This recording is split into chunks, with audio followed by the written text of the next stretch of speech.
It's baffled scholars for 2 millennia. It is a puzzle made of multi-dimensional elements, an enigma with roots that reach back to the dawning of time, perhaps before.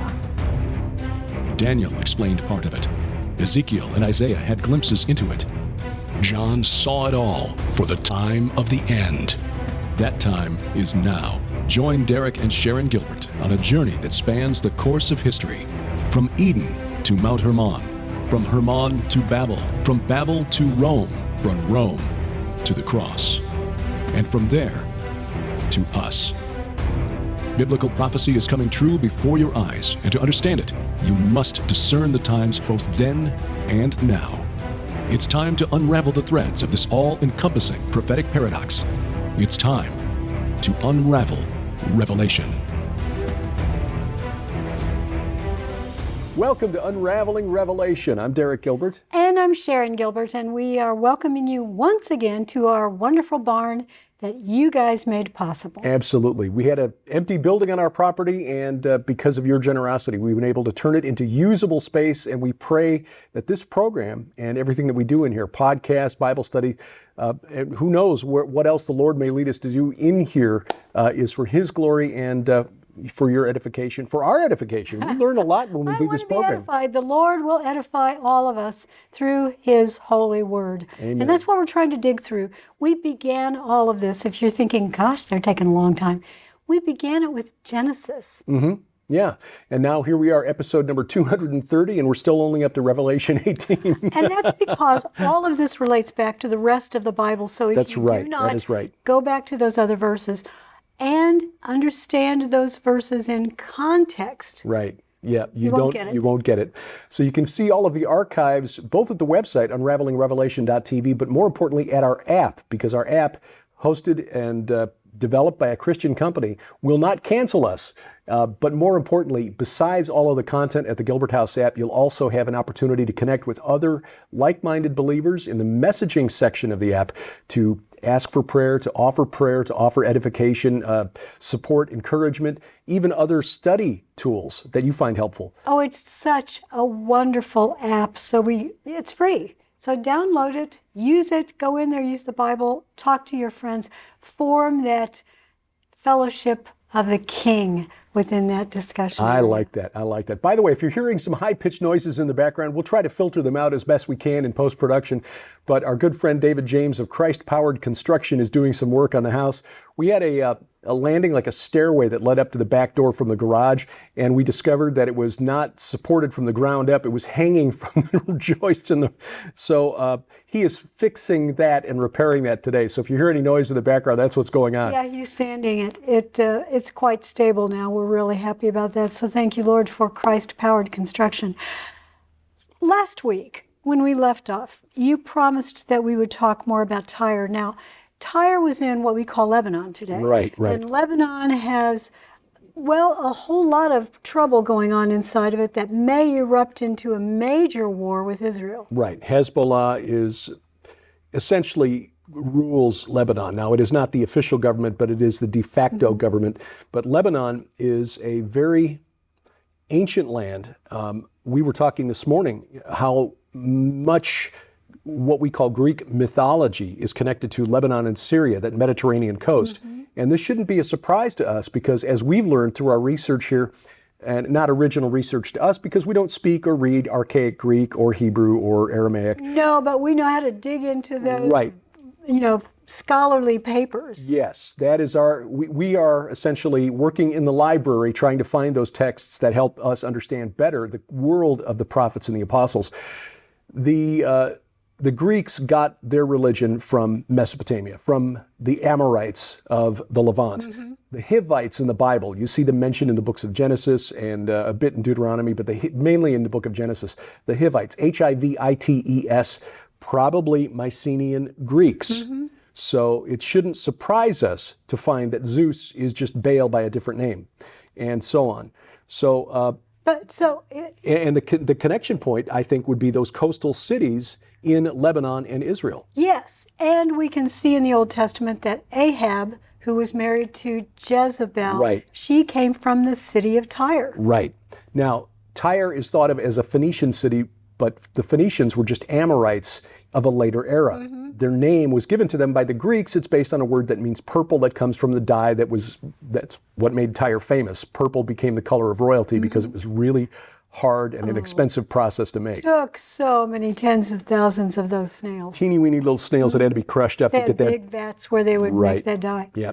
So that is the city of Tyre. The patron god of Tyre was Melkart, who, as we mentioned last week, was just a Phoenician name for Hercules, which is really interesting. I mean, even down to the time of, Herodotus, who I believe wrote in the 6th century BC, a Greek historian, he mentioned visiting the tomb of Heracles in Tyre. And then in the 3rd century AD, the Roman Emperor Diocletian, who was responsible for the most intense persecution of Christians in history. I mean, we think it was Nero. Diocletian, the late 3rd century, the 290s AD, leading up to the time of Constantine the Great. He visited Tyre, and there's an inscription that's been found that said that he performed the Yarid, which is that ritual where you go down the hill, bring water from a sacred well or river, and then go up the hill and then pour it out as a libation or a drink offering. He performed the Yarid for Melkart. My brother Melkart. Exactly, right. because Diocletian saw himself as one of the gods. The because Roman he was- emperors. Exactly. And of course, Heracles would have been a demigod. He would have been the son of Zeus, but the son of, it was a female human. Yeah, I'll have to look that up because We'll look that up, and if nothing else, Derek will put it on the screen when he edits. But that made him a demigod, and we see a representation of Heracles or Hercules throughout a lot of areas, and one of those is even up in England, because the Cern, or sometimes pronounced Hern, C-E-R-N-E, that giant, at one time, it's believed by modern scholars, may have had over that left arm a lion's skin and then a club in the other hand. Right. That's a typical pose of Hercules, Right. much like the constellation Orion. Yeah. I was right, by the way, this morning when we were talking. I said Alcmene, A-L-C-M-E-N-E, and I was right. That is the mother of Heracles. Good for She you. was a granddaughter of Perseus, who also was a demigod. Oh, so one she of the had a Nephilim. little bit of god blood in her. Right, and Andromeda. Oh, interesting. Perseus and Andromeda. That's really So, interesting. Now, now- when we say these things, it does not mean that they were actually gods and goddesses. They No. just said they were. Right. And beginning with Zeus, who was the storm god, also called Satan, the god of this world, he was just one of the angels. In this case, he's the fallen angel, Satan. But all of these others, Inanna and Astarte and all of these, they were just deities because they were angels, they were Elohim in their proper estate, in their proper home. And then the Lord sent them down after the flood, after Right. Babel, to take care of humans. And then they said, you know what, we like these humans, but they should really worship us, shouldn't they? Yeah, exactly. And it could be that Yeah. they were tempted to do so by Zeus. It could be Zeus Satan. Satan, Zeus, Baal, Satan, Jupiter. Regardless, they Thor. sinned. Yeah, right. And by the way, this is scriptural. Deuteronomy 32, verse 8, when God gave the nations their inheritance, he divided the nations according to the number of the sons of God. And this was the understanding of the early church. Writings of the early church fathers make it clear that they understood that these angels, these lesser Elohim, were dispatched to earth by God to administer his creation. Just think of the parable of the wicked tenants who were given a walled, and this is interesting too, because this is the original meaning of the word that has come into English as garden, but also paradise. They were related words that meant a walled enclosure reserved for the king. In this parable, of course, that Jesus told, these tenants were given a walled garden to tend to, a vineyard, and they were supposed to give the fruit of the produce to the king who lived in a far-off land, and they didn't do it. And so he would send messengers, and they would beat some. They finally killed another, and finally he sent his son, saying, they will listen to him. And of course the tenants said, if we kill him, we will take his inheritance. Then Jesus asked the Pharisees, what'll happen to those tenants? They said, well, they will be destroyed. He'll kill them. And then they thought he was talking about them, Jesus actually talking to the spirits behind them, we think. That's a picture of earth, these fallen Elohim, these fallen angels, and Jesus, who was the inheritor, the son. They killed him thinking they would take his inheritance. Only recently, the last year or two, that we've understood that parable as a picture of this whole spiritual war, supernatural war. I just really want to quickly, if you're out there thinking, oh, Hercules was the son of Zeus, who was Satan. If Satan really did sleep with a human woman, why is he free? Yeah. I think it's as you said. I think this is the fake news version that was given to the pagans. Yeah. It's like in my family tree, there was a well-known practice in the ancient world of kings claiming descent from the gods. Divine right to rule. But even in my family tree, there's a branch of my Welsh ancestry that goes back to a gentleman named Clearest, who was the king in northwestern England, modern-day Lincolnshire. I think so, yeah. Anyway, in the early 6th century A.D., and he claimed descent from a man named Coil Hayne, or Cole, the old King Cole in the nursery rhymes, who was probably the last Roman military ruler of North Britain, based in York. But he claimed he probably was not descended from old King Cole. No. But he claimed descent so that he could justify his right to be the chief of that that area. And along the same line, I descend from Edward Longshanks, who was King of England, through his daughter. You really did, though. Yeah. You really do. I really do. It doesn't mean that I have a right to the throne of England. That's true. That's true. So the bottom line is the stories told by the Greeks of their gods and their descendants is the made-up version told by demons to humans to say, this is why you should worship me. I am totally a god. You really doctrines of demons, really. But the city of Tyre plays a key role in this. And again, this all relates to end times mystery Babylon, or Babylon the Great, because the origin comes from the Amorites and the sin of the Amorites, getting back to that, the iniquity of the Amorites, which is not yet complete. Now, I want to read from Ezekiel 27 and then compare that to Revelation 18. We started on that, touched on it last week. I want to do a deeper dive this week just to show again that John was drawing from Ezekiel when he wrote his book, and this was under the inspiration of the Holy Spirit. Yes. Ezekiel 27, beginning at verse 26. Your rowers have brought you out into the high seas. The east wind has wrecked you in the heart of the seas.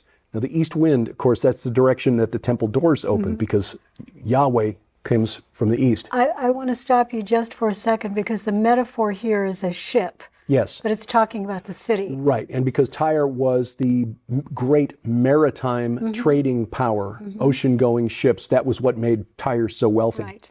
Your riches, your wares, your merchandise, your mariners and your pilots, your caulkers, those who sealed the ship, your dealers in merchandise, and all your men of war who are in you, with all your crew that is in your midst, sink into the heart of the seas on the day of your fall. Oh. At the sound of the cry of your pilots, the countryside shakes, and down from their ships come all who handle the oar. The mariners and all the pilots of the sea stand on the land and shout aloud over you and cry out bitterly. They cast dust on their heads and wallow in ashes. They make themselves bald for you, pulling out their hair, mourning, in other words, and put sackcloth on their waist, and they weep over you in bitterness of soul with bitter mourning. In their wailing, they raise a lamentation for you and lament over you. Who is like Tyre, like one destroyed in the midst of the sea? When your wares came from the seas, you satisfied many peoples. With your abundant wealth and merchandise, you enriched the kings of the earth. Now you are wrecked by the seas in the depths of the waters. Your merchandise and all your crew in your midst have sunk with you. All the inhabitants of the coastlands, the islands, Greece, the Aegean, are appalled at you, and the hair of their kings bristles with horror. Their faces are convulsed. The merchants among the peoples hiss at you. You have come to a dreadful end and shall be no more forever. Oh my goodness, now, doesn't that sound familiar? It does. Now, this, of course, was fulfilled for the city of Tyre itself when Alexander the Great finally took it in the 4th century BC. Yes, but then this is used as a pattern. And already, but not yet. Yes, exactly. Yeah. Now we go to Revelation 18, and I'll be just using the money quotes out of Revelation chapter 18. After this, I saw another angel coming down from heaven, having great authority, and the earth was made bright with his glory. And he called out with a mighty voice, Fallen, fallen is Babylon the Great. She has become a dwelling place for demons, a haunt for every unclean spirit, a haunt for every unclean bird, a haunt for every unclean and detestable beast. And really, that's a callback to Isaiah, who prophesied the fall of Babylon in those terms. And the kings of the earth who committed sexual immorality, that's a euphemism for spiritual fornication, and lived in luxury with her will weep and wail over her when they see the smoke of her burning. They will stand far off in fear of her torment and say, Alas, alas, you great city, you mighty city Babylon, for in a single hour your judgment has come.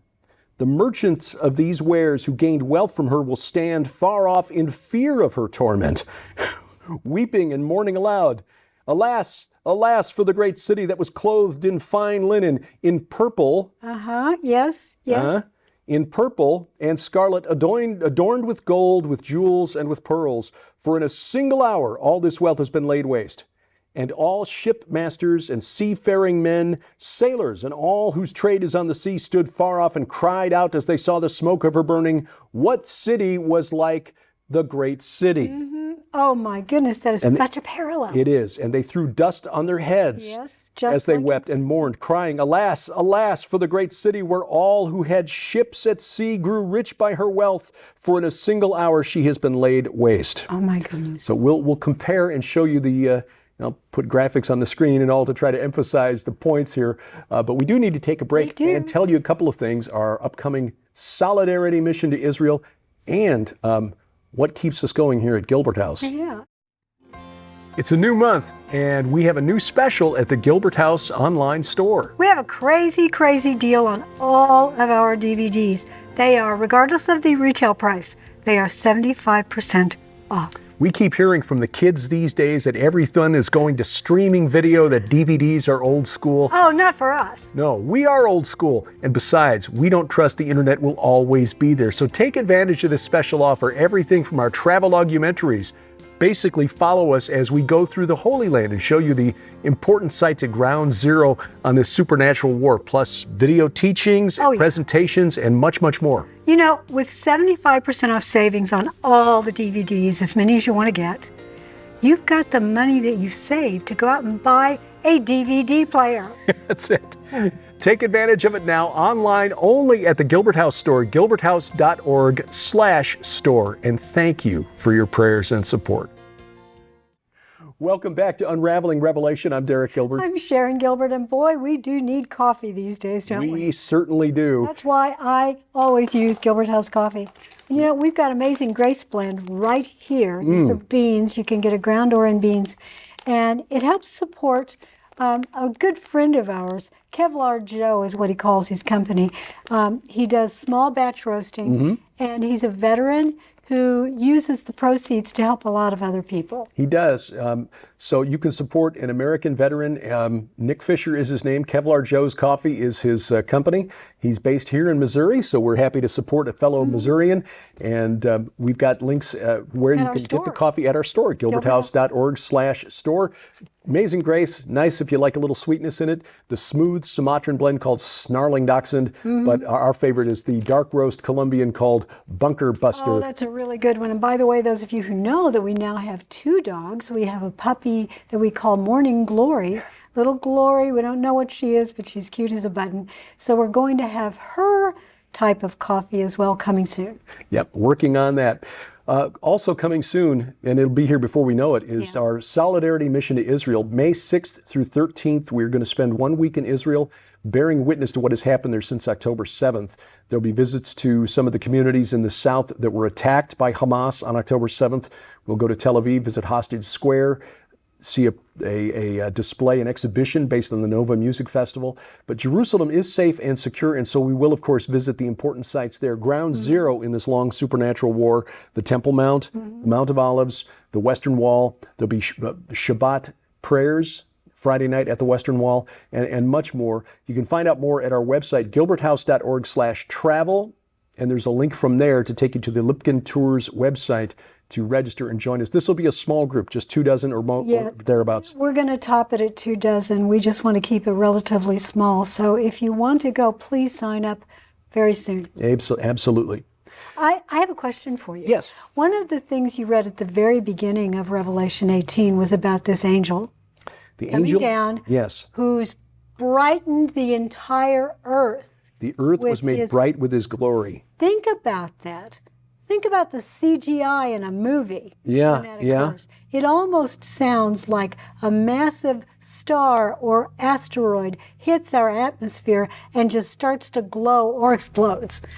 I'm not saying that that has to be a naturalistic explanation, because this is a being, this is an entity. Mm-hmm. But the observation from the Earth may be explained away scientifically. Yeah. In other words, oh look, a great comet or asteroid hit this city. Or, and here's another way that our natural skepticism, which is healthy, by the way, a good healthy skepticism will keep you Grounded. yeah, is that they may use that as sort of a spiritual jujitsu move. Oh, look, it's Operation Blue Beam. It's fake. Oh my goodness.